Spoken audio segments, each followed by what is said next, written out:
Okay, we are live. Hello there, everybody. Welcome along. Well, I say that. There's nobody watching. Not yet. We're 6 seconds in, for goodness sake. However, if you've got your notifications on, that means you will be joining us shortly because it's always good to have your notifications turned on. And it kind of lets you know that we are live. When we are live, yes, I am going to explain. I haven't been on air for the last couple of weeks. First week was due to technical issues. Due to a laptop screen which was absolutely knackered, and therefore I was kind of waiting on a screen to get repaired, which has now been done. Last week, yeah, I've not been well. It's been the whole seasonal lurgy thing. So thankfully, I was tested, and we did make sure that it wasn't the dreaded COVID, but no, it was everything else. In other words, it was temperature violations. It was sweats. It was it was awful. It was your usual. I could say it was your man flu, which is the worst kind of flu, of course, which will lay low entire civilizations. But of course, any woman that has suffered from a cold will tell you that men should just shut up and deal with it. As it happens, I've been dealing with the other form of pain, which is then giving that cold to the missus.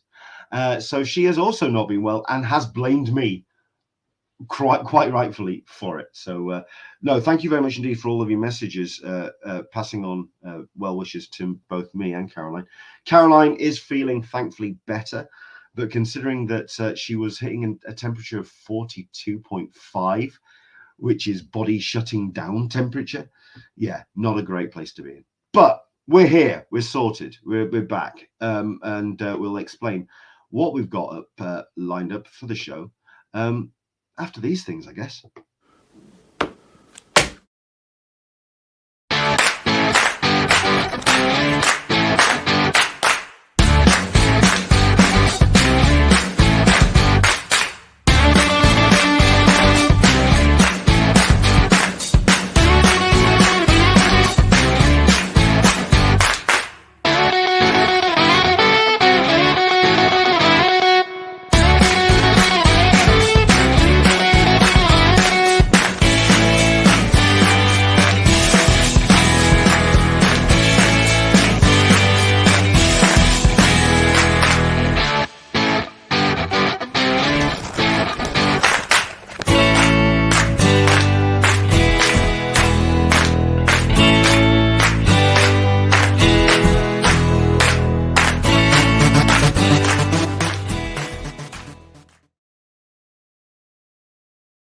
Right. Hola. Welcome along to Talkin Con, a cup of tea with an Englishman in San Diego. My name is Leonard Sultana, and each and every Sunday we get to have the opportunity to talk about comics, Comic Cons, and all the stuff and nonsense we get to enjoy at such shows. Which, to be fair, that part of the conversation is starting to fade away because all the shows are pretty much getting done for the year. Now I think we've got Singapore Games, Comics and Games Expo that's happening at the moment. Tina is taking part in that at the moment, and hopefully we're going to reach out to her and get a live report or a report from her in the next week or so and find out how Singapore went. I believe there's some North American shows, but they are winding down their year. So we're finally going to get 2022 out of the way and look forward to a very hectic 2023. We are going to be talking about some stuff that we've missed over the last couple of weeks. Again, if you missed the intro, my apologies for not being on the air for the last couple of weeks, not doing a show, due to technical issues, due to bout of illness, man flu, lovely stuff. But we're back, and thank you very much indeed for joining us on today's show. One or two people joining us. Hello to Toby. There you go. YouTube, a little bit flaky this morning trying to chat. Had to restart it. Good morning. Toby, thank you very much indeed for joining us. And Shelley Bond is joining us. Hello there, Shelley. I know that she was very excited about my guest that we've got on today. So looking forward to speaking to him and bringing him on. But no, as always, it's all about whatever you want to chat about. So jump in on the chat if you're watching this on Twitter. Just to reply on there, we'll get into the comments. If you're watching on YouTube, of course, jump into the Q&A chat on your right, and yeah, just any way you communicate and comment to us, it comes into our chat feed. Anything and any way that you want to say hello to us, do let us know. But yes, thank you very much indeed for joining us. We are going to be covering some bits and pieces when it comes to upcoming cons, including the news about San Diego Comic-Con, some updates when it comes to next year, including the likes of early bird hotel sales, some professional registration updates as well, other bits and pieces, and of course we'll kind of do a little bit of a breakdown of the badge sale that took place a couple of weeks back. But that's all going to come at the back end, because there's a gentleman that I want to kind of introduce you to and talk to you about a crowdfunding project which was sent into my radar by a good friend, and Tim basically said that you need to pay attention to this campaign, and quite right too. Thankfully, I've reached out to the creator of this particular book, which I've been poring over today, which is just absolutely phenomenal, and I'm looking forward to talking to Mark Stafford, who's joining us today. Hello there, Mark. How the devil are you? Let's have you up a little bit bigger there in screen. Mark Stafford, hello. welcome along. Yeah. Hello. Hello. And I'm fine. Good. I'm glad to hear that you're fine. Because like pineapple infused gin. You know what? It's the fruit stuff that does the damage, isn't it? Because it just makes it taste so nice, and you just go, well, that's completely harmless, right up to the point where the back of the head hits the floor, and then you just suddenly remember just how potent that stuff is. So yeah. But there we go. No, thank you so much indeed for joining us today. A friend of mine's 50th, and much fun with that. Yeah. So I mean, how late a night was it? I'm not that late. I got in about, I don't know, 2, 3. That's late for me these days. Fair enough. Fair enough. But crowd and it's painful. Fair enough. I do know that we've got a little bit of stuttering on your end when it comes to signal. Anyone else, just let us know. Is it me? Is it Mark? But we'll try and have a conversation. We'll crack on with this, and now looking forward to it. But for those people who don't know who Mark Stafford is, here we ask a couple of questions just to kind of get a bit of an introduction and find out a little bit more about you. Mark, first things first, the question I ask: what is your brew of choice? It is a cup of tea with an Englishman in San Diego. Do you have a cuppa in front of you, or are you currently working on a hair of the dog? I have a cup of green tea. Green tea. Not my usual, but I've had 2 cups green tea. I've had 2 cups of English breakfast tea. So then I switch to the green for the sake of not having that much caffeine. Well, it flushes you through as well, so you know it all helps out. Okay, so that's question number 1. Question number 2, as this is Talking Con, and we do usually talk about Comic Cons, if you could, do you remember your first Comic Con that you went to, and what your first impressions of that first convention going through the door? I don't think I went to I remember in about 1990, and going to the cinema, and they did a tie-in event, which all-nighter of kind of comics related films, and they showed Tetsuo the Iron Man and a whole bunch of other stuff. And I went to that and be drunkenly with a whole bunch of movies. And then I got chatting to a bunch of people there, and they said, "Oh, this is part of the UK Comics Art Convention." And so after staying up all night at this thing, I staggered along to the UK Comics and was just not in the best state to actually take it in, but it was kind of amazing.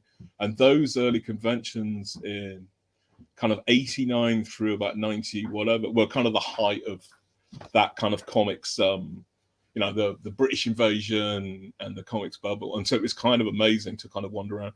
And I think one of them, like I got a book signed by Mobius and stuff like this, who were like sort of kind of gods to me.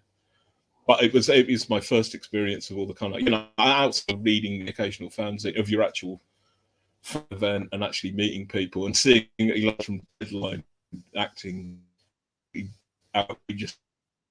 It's pretty. Up until then, I thought how people got gigs, and I still don't to a certain extent. But there was a whole crowd of people kind of bringing at that time kind of A2 portfolios and being able to drop them in front of, you know, Frank Wynn from Deadline and the 2000 AD editors who were all there, and the DC and Marvel and whatever people were all there at the time. So it was kind of a grand time for all that stuff. And I wish I'd made more of it, frankly. You know, I had positive messages from like Deadline. Frank Wynn loved the strip I did, but then it took me about a year to finish it, which is kind of demonstrating to him that I would take a year to do 2 pages. I got the best kind of calling card. But yeah, but that, yeah, those early UCACs, phenomenal stuff. Yeah. I mean, well, I'll come back to question number 3 because I want to follow up on that, because I mean, I missed out on that kind of like era of comic conventions. I mean, right now when you go to a UK con, well, even the bigger ones, embracing smaller independent productions, self-publishing, real independent creative voices, those people that are wanting to tell stories in a very avant-garde and off the beaten track kind of fashion. They're telling their own tales and telling it in their own fashion. What were the kind of UCACs like when it came to that kind of scene? Because when you kind of see the flyers for them, or when you read about the UCACs of back then, they do kind of like, they were trying to court the American kind of guests over, and they were trying to pay attention to us. We're here. We're over here as well. Was there also a strong kind of like like that West Coast kind of alternative comic scene vibe? Was that over here in the UCACs back then as well? There was a big vibe to most of it. The independence has been all, you know, for it, and that's how I got to like Tony Bennett and that crowd. But there was also around that time, and there was a guy called Pete Payne, at an organization called Slabo Concrete publisher. But he, as part of his, he small press, but at the same time he had a table which he distributed everybody else's. So there was always a table with like a ton of bulging, you know, with all this other creative stuff. And I definitely got independent. I got stuff in the more interesting fanzines and stuff like a one called Scenes from the Inside. It's put out by a couple who called themselves Drat and Blast. Through meeting them at UCAC, and you know, so there was a lot of that bubbling up. There was just, I kind of look back and go, God damn it, I could have got way more work out of that, because, you know, as well as the Marvel UK, the Marvel and DC bubble, you had like 2000 AD and Judge Dredd were on a kind of high, but you also had all the, if you remember, there was a flurry of like really bad Viz imitators that popped up around that time, and a ton of really interesting people got work through them. You know, like I think Charlie Brooker, a whole bunch of interesting cartoonists and writers all got started doing bad Viz imitations. So there was a kind of really fertile scene. I mean, I think I eventually did some strips for Alan Grant's. Well, it's not Alan Grant's. His dope smoking magazines published in Glasgow. Yeah. Northern Lights and stuff like that. But you know, there just seemed to be a ton of stuff to get your work into at that time. And courtesy of that scene, I started going to the caption conventions in Oxford, which is the real small press, that British small press kind of met, which were just delightful, you know. Cool. It's quite pretty. You know, kind of small, really focused. Some of the best panels and stuff I ever remember seeing were at Caption, because they were kind of by artists for artists. So it's like Sarah McIntyre explaining why we were all suckers drawing comics, and how much easier it was to do children's books and kind of laying it all out and stuff like that. She hasn't changed her message much, to be fair.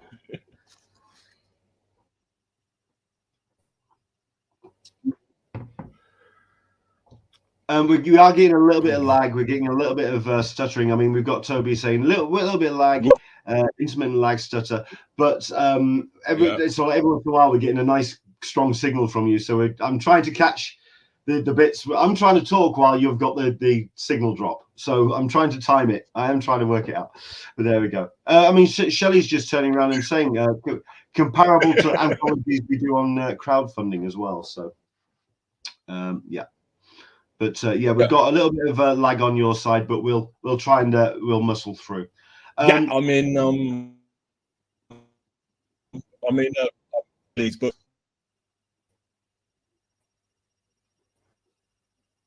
I was in France just by me in it. So a lot I've been recently has all been kind of crowdfunded things like Scroll by Scroll Lords and Fabrice Sapolsky stuff and whatever. I do like an anthology. I've only been in heavy metal with Dave Hartrip, issue 297 or 298 or whatever, which kind of filled a kind of 14-year-old dream of mine. My inner teen was really happy about that one. But I more anthologies around that I could just use the top from the big graphic novels. Normally with that. Okay. No, I kind of lost you there at the back end. Yeah.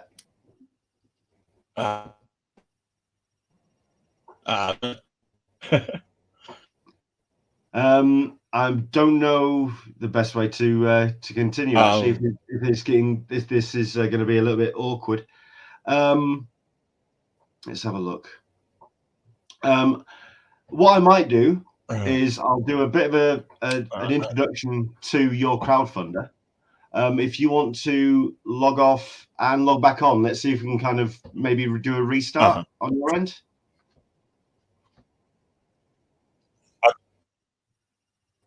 Cool. That makes sense. So we'll give that a go and see what happens. Because that'll give me a bit of an opportunity to introduce this. So we'll let you do it. There you go. He's going to disappear and sort that out. So yeah, basically what we're here to talk about and to introduce you to is SALMONELLA SMORGASBORD, which is a collection of crimes against cartooning, which Mark has put together. Mark is known for a whole bunch of other projects, other bunch of books as well, which he's done with the likes of David Hine. He's known as the Carttonist-In-Residence at the Cartoon Museum in London. The man has a long and varied career behind him and indeed in front of him. But this is a collection of not only hard to find independent stuff that he's done over the years, but also just kind of a way of him to showcase the bits and pieces from his varied career. Let me see if I can just bring this up and stop that and present this. I mean, I could show you some bits and pieces from this. I've decided not to screen cap huge swathes of the book, because if I did, I just wouldn't have stopped, because it's something like 260 odd pages and it's all rammed. There's no, I mean, you know, the old phrase, no, all killer, no filler. That's absolutely this book. And it's just this brilliant collection of work. Like I say, Salmonella Smorgasbord, a collection of crimes against cartooning. And as Shelley Bond puts it, what a title, isn't it? Isn't it just? It's just a cracking title. And like I say, some really, really great art and cartooning in there. There's one or two in here which has had me absolutely howling today, because it absolutely tickles my particular sense of humor. So I've been very, very thrilled to be reading it. So let's give him another go, and let's see how strong his signal is this time. Mark, are you there, sir? I am there here. You go. Excellent. And it's sounding a lot stronger, which is great. No. Good stuff. So Shelley's asking for some questions. Black blob on the camera. Yeah, I noticed that. I just thought you were haunted. So we just thought I left it at that. But there we go. Question number 3, just to wrap it up and get it done, which is going to those conventions. Obviously, get the chance and opportunity to meet those friends and of those heroes that become friends. But you see them for the first time, and the brain takes a left. Can you remember any of those memorable moments?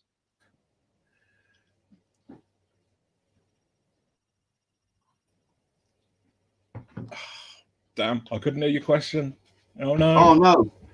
Oh, did it freeze on my end as well? I don't talk about. I'll just go.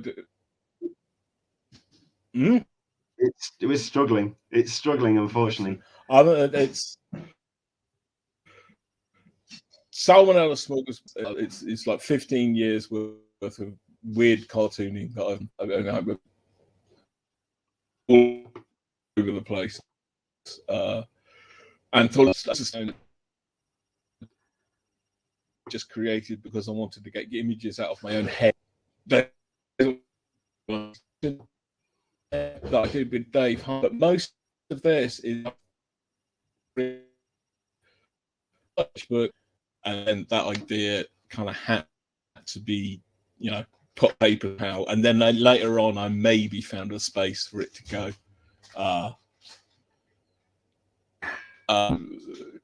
There's I think the longest 4 pages, so that's about the length thing to be, but it's that's a love story, but the rest of it is really odd and whatever, and that's kind of that's ballpark.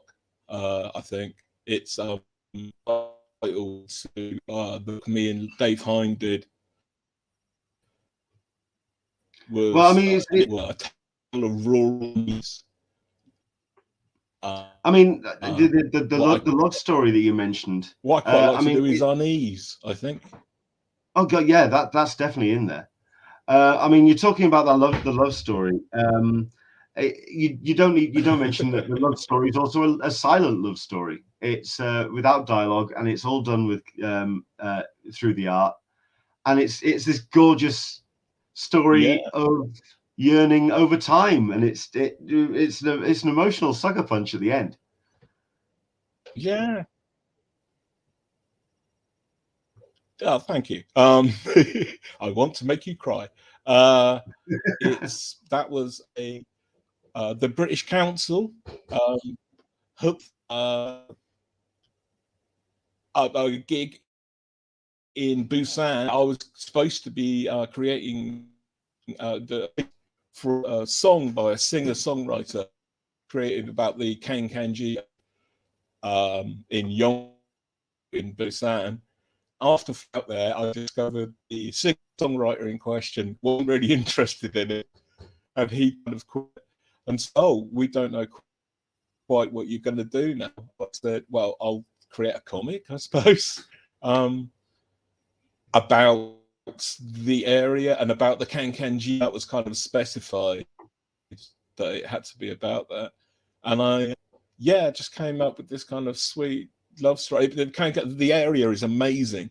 It's completely covered in like rusting maritime junk, and it was named Kankanji because the noises of there's all these little old women, kind of, or women of all ages, kind of hung off the side of boats and hit the sides of the ship with hammers. And it caused that kang kang kang kang kang kang kang of the hammers hitting. It gave the area its name, and it was a horrible job. It was a job that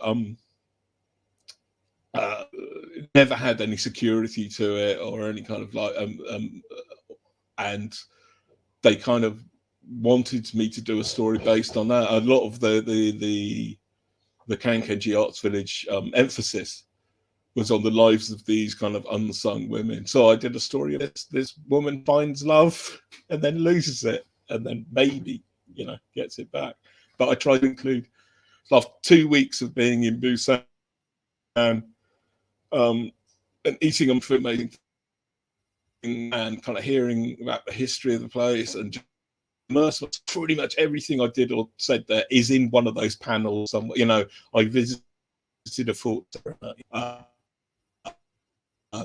went to the shrine on the top of the mountain and all that. So it's kind of my love letter to that 2 weeks in Busan. I wish I could go back there as a man.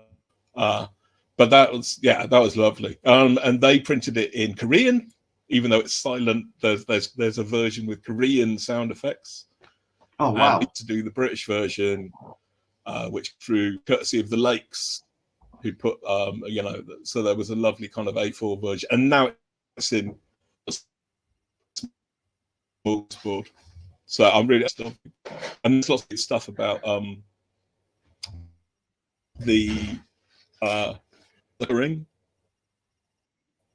The woman in it is that I photographed in the Kankanji shipyard, and she falls for the sailor. It's actually a bit of ocean that I cut out. So their colours of the sea and the you know, the sea, and a whole bunch of stuff. But that bit of my cool. So I do cool. love this. Beautiful time. Yeah. Excellent. Great backstory. Thank you very much indeed for giving us a little bit of I hope, you know,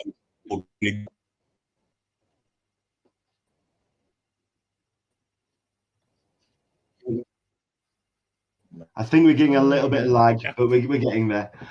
So I'll fire out a question. Hopefully you'll hear it. yeah. I mean, is this the first collection of your solo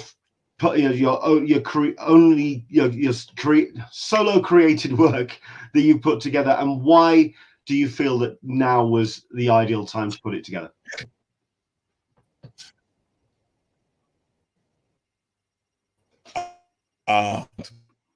Together. The reason it's called Salmonella Smorgasbord is put out a bit of small press in about 2005 and banquet. So if I follow this trend like poisoning in about 20 years, oh, damn it. So yeah, and I think we have got this lag. I'm sorry if we're treading on top of each other. 200. So why have you gone to crowdfunding or Crowdfundr to fund it? Oh,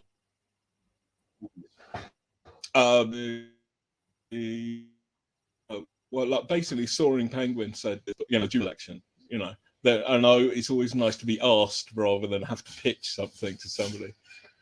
And that's a funding model, which seems to be going okay for them.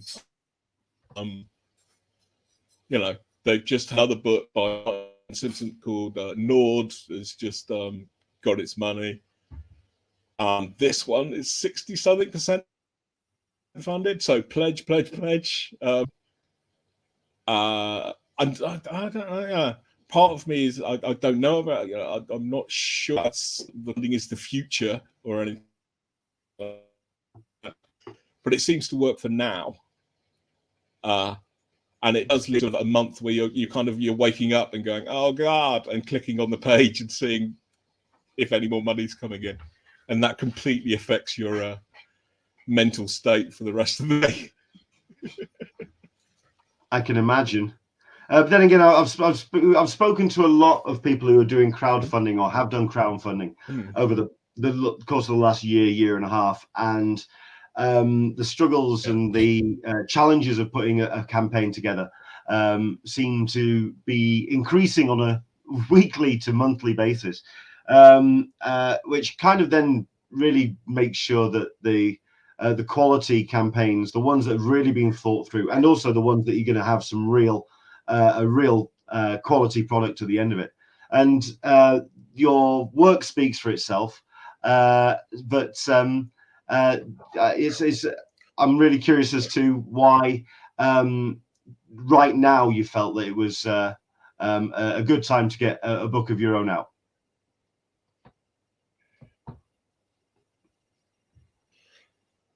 I have all this. I want to. I should have put this stuff out in some better form ages ago. And you know, it's kind of all sitting there in boxes, and you kind of think all people know me for, if they book I did with Bryan Talbot, and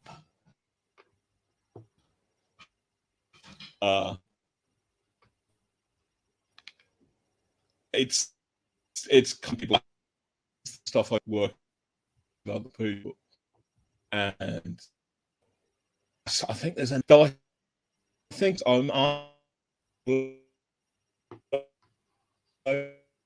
the shop. You know, it's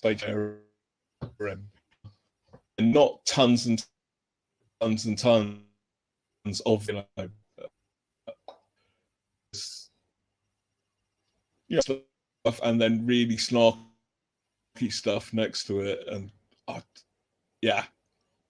not the kind of person. I always look at somebody like Charles Schultz, who just did, you know, 4-panel strip and then did that for 50 years, or you know, or somebody like Osamu Tezuka, who's just did this incredible ethic, and it's all like sorted out into one, you know, driving, master narrative or something like that. And I'm just all over the shop. So I think the book kind of reflects that. I think it's got the size. I don't know. It's not for me to judge. I think there's a certain sense to it. I think it's a good time to get all this stuff out here because, you know, it's a great way to sort of like clear the decks for the next chapter. Yeah, it kind of feels like that. Yeah, and then move on to this other thing. I'll do another book with Dave Hine and have like 100, 200 pages of that. Yeah. Which kind of begs the question then, when you have put the book together, and in what order you wanted to put these the pieces together in the book. Was it a case of kind of picking up the box, emptying it on the desk, and going, "I like that. Here we go," or was there a real kind of sense of chronology to it?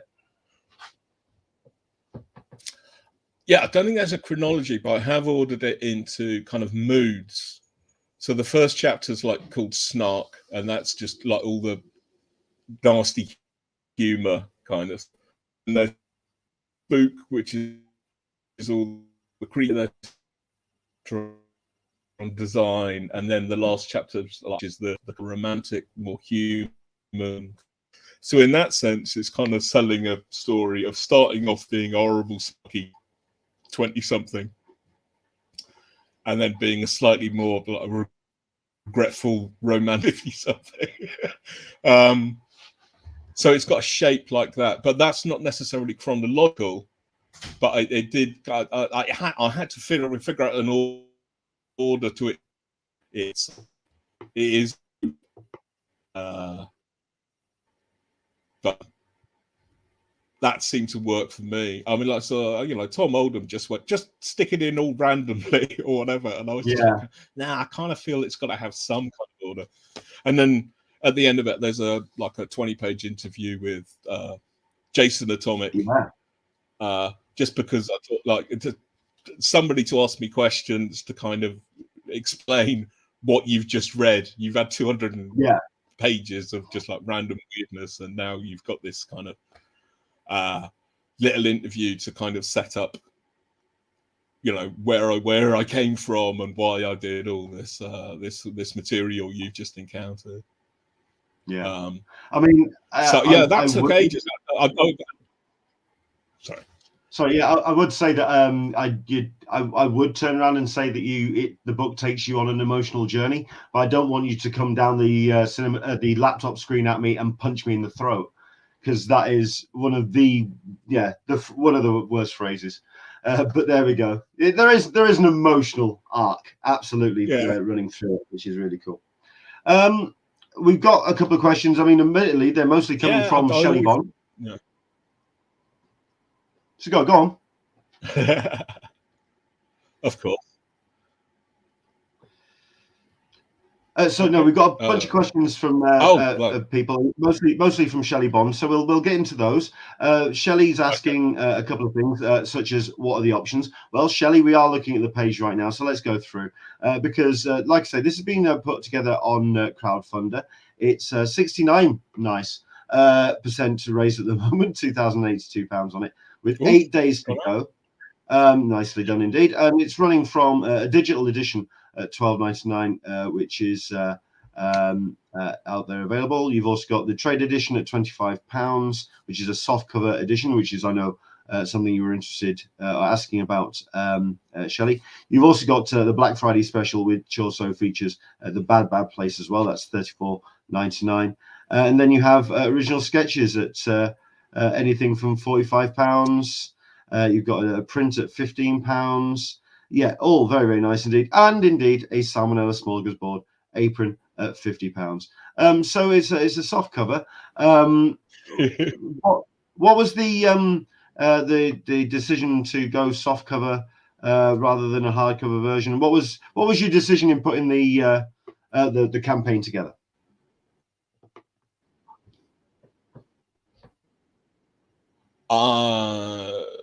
I didn't decide to do soft cover. At one point stage, there was going to be another option of a hardcover, and that was going to have an extra chapter with painting as well. But we kind of knocked that on the head for now. So I would have liked a hardcover to go along, because I did the previous book that done with Soaring Penguin, The Bad Place. That was a nice little hardcover, and I do like a ridge of spine. I think it's going to be a handsome perhaps, so design, wise. Aqua is the only bit that's still not quite sorted out yet. So that's my job over Christmas, is to kind of rearrange the design bits on that. But it's going to be a handsome looking tome, I think, overall. So fat. Well, I mean, I think it's a gorgeous looking. I mean, it's a gorgeous looking book from just the PDF that you've supplied me to have a look through. I mean, it really does. I mean, the way you presented it, and not only that, but like you say, the way that you've themed it and gone through, and also the prose pieces in there as well. It all just really comes together as a real collection of great creative pieces. You've got Shelley that's asking, can you tell if people? Oh no, we've had the other one. How much to pledge when is delivery set? I think it's the delivery one that she's asking. And yeah, this is actually a good question, considering that we have had some social media chatter recently about anthologies, or a certain anthology not coming to print, really showing the shortfall when it comes to creators getting books out there. She's saying, when's it promised for delivery? So many campaigns are stalled. The book is finished. I mean, certainly from the PDF that I've read today, Shelley, the book's done, because it is a collection of previous material. So yeah, I mean, I know that it's on Amazon for May, I believe, May or June.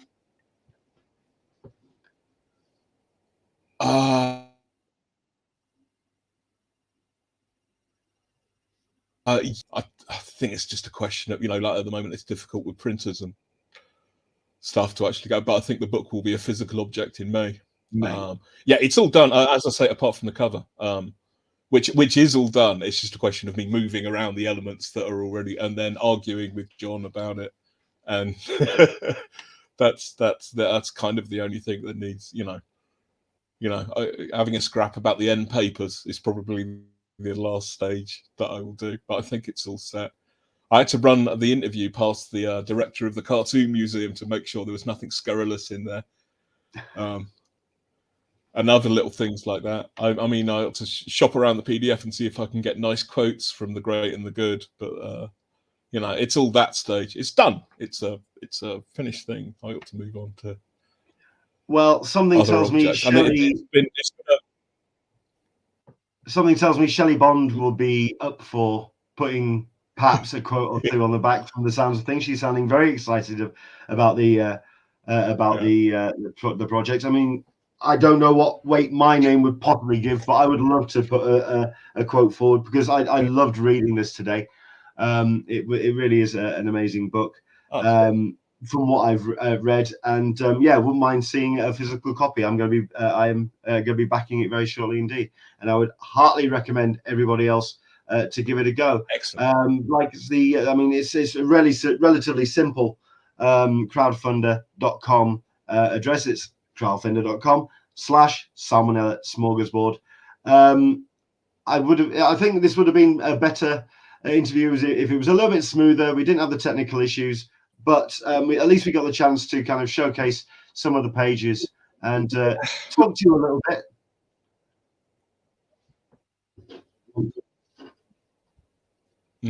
Well, it's been a pleasure, but yeah, the technical difficulties notwithstanding, yeah, I mean, I hope everyone likes the book, enjoys it. I am on Instagram and Twitter. Give us a, and what's it? It's 31 seconds to go. Indeed, it's not that far away. I want to have the thing in my hands. Yeah, absolutely. I mean, yeah, it's not that far away.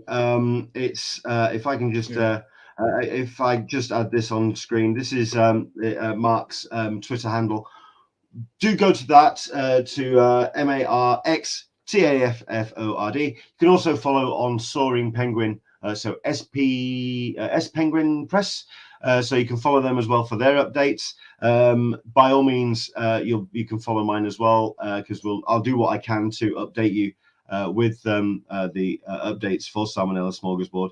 But Mark, I want to thank you very much indeed for coming on for a relatively large chunk of time, which was taken up by a lot of pauses and technical hiccups. But at least we got to talk a little bit about the book. We got some background of it, and we got to show some pages. Thank you so much indeed for coming on. My pleasure. Thank you so much. And pledge your damn money. Yeah, absolutely. I think that's definitely the message. Absolutely. Mark, we'll let you get off and enjoy the rest of your Sunday, sir. Okay. Thank you so much. Bye. Take care. Look after yourself. Yeah. Tell you what, while Mark has gone, and I know that I really wanted to kind of have Mark a little bit more on. So there was definitely some technical issues there, and that's a shame. But it's a shame that it wasn't as smooth as we could possibly have got it, because I really wanted to share more about this book, because it really, I mean, the quote from Dave there. Every time Mark puts pencil and inky pen to paper, it's at least a minor work of genius that deserves a far wider audience. You'll see what I mean when you peruse this book of Mark's solo work. I mean, the thing that I got, there was a quote that was when the campaign got shared by Tim, my friend, and the line was the fact that Mark is not a household name in cartooning. And it is an absolute shame, because he really does tell some amazing stories. The artwork is just gorgeous. The humor is as black as it gets when it wants to be, and it's just this really it's a cool book. It really is. Salmonella Smorgasbord, which I would heartily recommend you checking out. Like I say, available on the old Talkin Press. Is that their logo? Fair enough. Like I say, it's 70% funded. It's 8 days to go, so it just needs taking over the line now. Mark Stafford's Salmonella Smorgasbord, a collection of crimes against cartooning. Excellent stuff indeed. Thank you very much indeed to for Mark for joining us for that. Right, speaking of crowdfunding, I might as well just showcase some bits and pieces that have come through my door, which I've been backing, which have arrived, and I've been particularly proud to support. So I want to showcase them and also give them a little bit of thanks, if anything, because certainly one of them has turned around and said that they've been following an Englishman on San Diego on Twitter and on social for a while, and it blew them away to learn that I was receiving and backing one of their books. So yes, one of the campaigns I have backed is Mike Garvey's recent effort. This is I Took a Hammer to Hell, which is a very shiny book. I mean, if I could just catch it there, it's a very, very shiny book. But I did back it at a level where I got myself 4 different covers. And what the artist and the team have put together for this particular book, including a...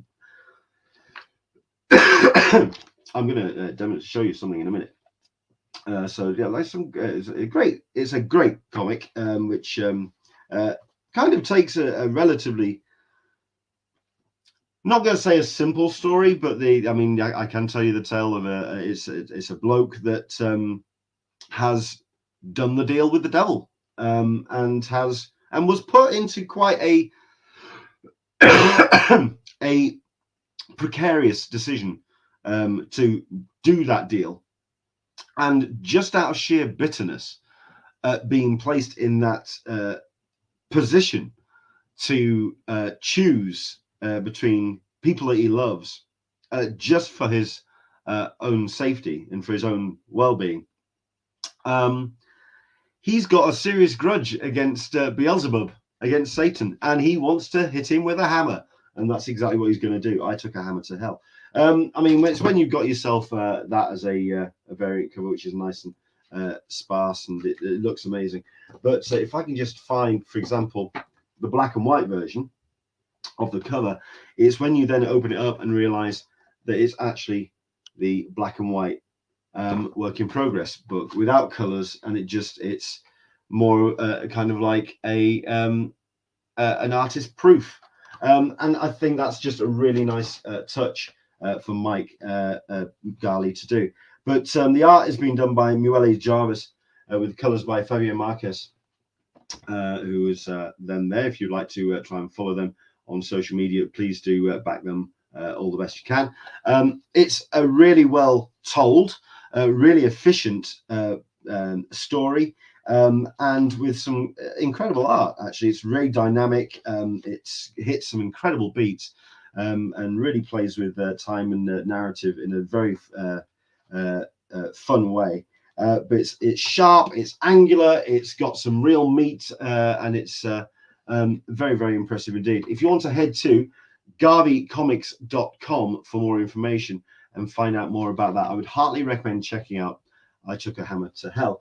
That's certainly one style of comic that I backed, but the other one as well is this, which is also incredibly well presented. I don't know who printed Mike's book, but I can only imagine that this particular effort has been put together by Comic Printing UK, because it's gorgeous. It's a really nicely produced book. This is Widdershins by Kate Ashwin. It's the latest chapter. It's Sea Change, and as you can see, there's a bit of a spot printing on there as well. Very, very cool. And not only that, but it's a mighty story as well. There's some serious heft to this thing, but it's also nicely presented in this kind of like portrait fashion, and this widescreen sort of storytelling, and it's just a really cool story. Admittedly, you do have to have some kind of backstory when it comes to the rest of some of the characters. They do kind of dive in straight away with backstory, which if you aren't familiar with some of the characters, you may be a little bit lost, but it does catch up very quickly, and allows you to kind of do what you can to get a real sense of the characters, even if you might not know half of the references that they're talking about with their own character history. But like I say, the artwork's beautifully rendered. It's nicely muted. Usually when you have this kind of all ages comic, it has this real sense of maybe a bit of brightness to it. You're wanting to really attract the attention by having that sense of vibrancy to really get kids' attention. But if I can just kind of show you a little bit of an example of some of the color palette, so a lot of browns, a lot of taupes, a lot of blues. It feels very nautical. It feels very, you feel like you're in the bowels of a ship as this adventure steams across this magical nautical adventure, may I state, kind of like steams forward. And yeah, it's a really well told story. And again, I've been really having fun reading that. I'd highly recommend checking that one out as well. You can find out more at widdershonscomic.com. For that is Widdershins Sea Change. So there you go. That's my two books that I've been receiving through the post, and hopefully I'll be looking forward to getting my physical copy of Mark Stafford's book as well. Right. Very quickly, something I didn't cover at the beginning of the show. I know that some people were looking forward to seeing Scott Snyder on the show today. Unfortunately, Scott's had to cancel again. This time it's another family issue or a family problem that he's having. First time there was an actual flood in the house, and that's something that you just have to deal with. It's an issue that has to be sorted. So yeah, this is where coming onto a podcast and talking about your books is not necessarily the priority. That is definitely the case when your 15-year-old lad it gets very, very ill indeed, to the point where you're spending the day in urgent care, like Scott did yesterday. Which I then have to say to Jack, the chap who also gives his name to Best Jacket Press. Jack has not been well, and I just want to say to you, sir, all the very best. Hope you feel better soon. We'll hopefully try and get Scott on relatively soon. It's now a case of trying to coordinate times. He is trying to work out a way that perhaps we can do a midweek recording. We'll play it out on the show after the fact, but we'll see what happens down the line. Speaking of illness, I was going to do a little bit on the San Diego Comic-Con badge sales and other updates, but I'm going to have to cover those really, really quickly and not necessarily go to the pages that I wanted to, because I'm flagging a bit here. I'm not well myself, so I may have to very, very quickly cover this. We have had an update when it comes to professional registration for San Diego Comic-Con 2023. And apparently processes are in place. People have been waiting to find out if their position as professional status at San Diego has been approved, and apparently approvals are going underway. The paperwork is currently being processed, and 1 or 2 people have been receiving positive feedback back, even though they have not had their professional status updated on the website. They have been receiving communication from SDCC. So they are working through the holiday season, and they're doing their best to get as much as they possibly can done, I can imagine, before Christmas. We did have that badge sale. We got the early bird hotel sale, which went live at the beginning of the last week. This is a number of hotels which are currently available on the Hotel Circle and Mission Valley. They went live, and there was very little in the way of any kind of fanfare for it either. It was the only way that anyone really kind of noticed is when the unofficial blog announced that, oh, by the way, did you know that there's a hotel sale going on? So they didn't really kind of scream out, which is a little unusual, but they are available if it's a bed that you want for San Diego next July. Now is the time to get yourself that early bird, and it is always a good deal. A little bit further afield, of course, but they're all on the shuttle route, and it does make life a little bit more convenient to know that at least there's a bed that is available for you if you are planning yourself a trip to San Diego next July. The badge sale, the conversation has just been ongoing about why that has happened so soon. it's a case of perhaps San Diego Comic-Con doing their best to raise as much money for the war chest in an attempt to kind of bolster the armory they have, to try and get more names and better names for Comic-Con 2023. 2022, while a success, and there was a lot of energy in the room, it was safe to say that that was generated by the returning fans. It was a case of the fans made the con for 2022. Now it's a case of SDCC wanting to make sure that 2023 is about the content. And to do that, they need that money. They need the war chest, and they need the funds. Hence, I suspect, why the sales happened so soon. The sooner you can get the funds in the war chest, now they can start negotiating with studios, which I think is the one thing that we have definitely seen a drop off when it comes to San Diego. For all of the complaints that Hollywood took over San Diego Comic-Con, when they decided that they were not going to be showing up, there was a definite absence there. And we also saw it in the terms of some of the major publishers as well when it comes to comics. So I think they'll be doing their best to making sure and getting them back on board. So that's where we are at the moment. As you can hear from my voice, I'm severely flagging at this point. And I know that perhaps a third week would have been a little bit too long to take off, but I wanted to show my face, and I also wanted to speak to Mark as well about his book. So thank you very much indeed for watching today. Once again, Mark Stafford's crowdfundr.com/SalmonellaSmorgasbord. Check it out. As somebody who's read the PDF today, it's a lot of fun, and I'm really going to do my best to push that over the line over the course of the next 8 days to go, I believe. Yep, 8 days left. So let's see, over the next couple of days we'll do what we can. Andrew English, I don't know when I'm next into the USA for any convention. It's hard enough to get anything north of London at the moment. I can understand that. We've got Into the Blue Mister as well. Lawless 2023 guest list announced. I might just have a quick look at that while I'm just pulling this up. 2023, eh? Let's have a see what we've got. Okay. And we've got Leanne D, who's watching as well. I want to thank everyone for their help on my GoFundMe. Big thanks. My pup is happily, especially happy, resting and recovering.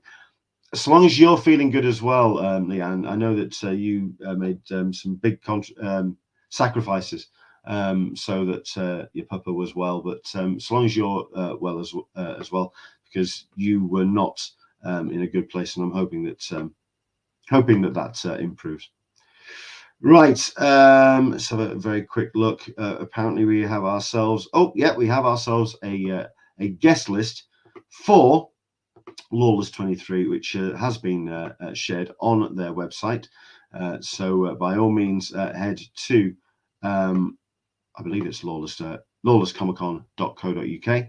And Dave Gibbons, Mick McMahon, John Wagner, John Higgins, Glenn Fabry, Andy Diggle, Henry Flint, Patrick Goddard, David Roach, Mike Collins, Sally Jane Hurst, Dan Cornwall, Lou Stringer, Karen Holway, Stephen Austin, Mike Dory, Chris Weston, Kev Crossley, PJ Holden, Rob Williams, Anna Morrisova, Ben Wilshire, Warwick Fraser Coombs, and Eric Peterson. There's a couple there which I haven't seen for a while, so it'd be good to catch up, certainly. I mean, I'm not going to lie, I had the best time at Lawless last year. It was a joy to be invited along as a panel host. The biggest mistake I made was only being able to go on the Sunday. So yeah, I'm going to make my absolute best efforts to go on both days. If anything, if I can just try and persuade them so I can do a panel with John Higgins again, because he's always an absolute blast to chat to. Also, I wouldn't mind doing a panel with Anna Morrisova as well, because she's an incredible young talent, and I think she deserves every spotlight throwing her way. So no, I'm a massive fan of hers as well. But no, a fantastic lineup, guest announcement, and of course you've got your headliner there of Dave Gibbons returning. Well, Dave Gibbons, Mick McMahon, John Wagner, John Higgins, Glenn Fabry. Some really, that is a top shelf collection of names, isn't it? So there we go. That is Lawless Comic Con. And you can find out more again at lawlesscomiccon.co.uk. Right. Thank you very much indeed for your company this evening. I hope you've enjoyed it. I hope you enjoyed our spotty but a very entertaining chat with Mark Stafford. Once again, crowdfundr.com/SalmonellaSmorgasbord. I may do my best to showcase this again next Sunday. I'll try and get some more pages as well put together and put them up on the screen and see if we can put that over the line for its last day for next week. But hopefully you'll join us for next Sunday's Talkin Con, a cup of tea with an Englishman in San Diego. Thank you very much indeed for watching, and hopefully we'll see you again next Sunday. For myself and for Mark, we'll see you soon. Bye-bye.